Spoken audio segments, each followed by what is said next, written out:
aan sameeynay khadkaan ku jiray laba moobil oo balba afar moobil oo balbalaaran ayaan ku isticmaalaynay khadka gurigayagaan iska joognay roobna waan haye arinku markuu halka marayay danab baan soo dul maray danabkaas wuxuu marayay guriga dushiisa wuxuu ku jiray hawadiisii dabeeciga ahayd ee Ilaahay subxaanahu wa ta'aala ugu talagalay ayuu ku jiray danabkaas annaguna waxaan ku isticmaalaynay tiknoolajiyadan casriga ah ee gaaladu inoo keentay halka Ilaahay subxaanahu wa ta'aala hawadiisa iyo cirkiisa wuxuu ugu talagalay xigmadihiisa iyo danabadiisa iyo maxay tahay xigmadiisa inuu ku kala maamulo ayuu Ilaahay subxaanahu wa ta'aala ugu talagalay ugu talagalin waxaan anagu iyo tiknoolajiyadan anagu ku isticmaalaynay sida marka ahayd danabkii xawaare aad u fara badan ku soconaya xawaarihiisu dheer iyo xawlu soconaya ayaa wuxuu soo maray guriga dushiisii dabeetana moobiladii aan isticmaalaynay hiidkoodii maxay tahay iyaba isqabsaday danabkii baa isqabsaday dabeetana danabkii wuu nagu hakaday wuxuu sameeyay inuu mashquul xoogaa nagu sameeyo halka markuu danabkii anagi nagu mashquulay moobiladina sidii aanu khadka ugu jirno waxa nagu furmay waxaad moodo rasaas iyo madaafiic iyo rash iyo wax fara badan baasan oo aad hub moodaan nagu furmay wixii in badan bay nagu soconayeen in adigu xoogaa bay nagu soconayeen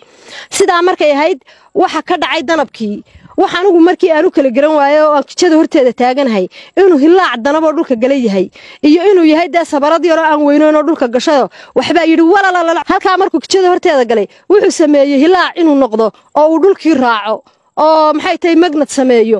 markaas hilaaci dhulku raacayay dukaankii moobilada lagu isticmaalayay buu galay laba caruur oo yar oo kadinka taagna ayuu soo qabtay labadii caruur ha dhulku la dhacay ninkii maxay tahay moobilka internetka aan ku shubanay dhaantada haystay gudaha fadhiyayna moobilkii uu ka soo dhiftay dabadu u soo tuuray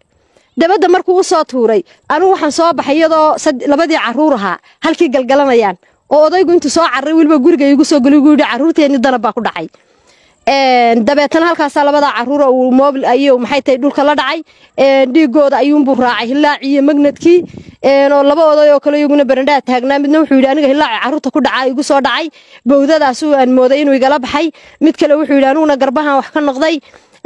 marka asaasi wuxuu dhacayeen sida markii wuxuu dhacayeen anigu isla markiiba dabadaan uga soo booday bulshadii baan ku uriya islaamahay caawiya sidii baa bulshadii caawsay telefoonana loo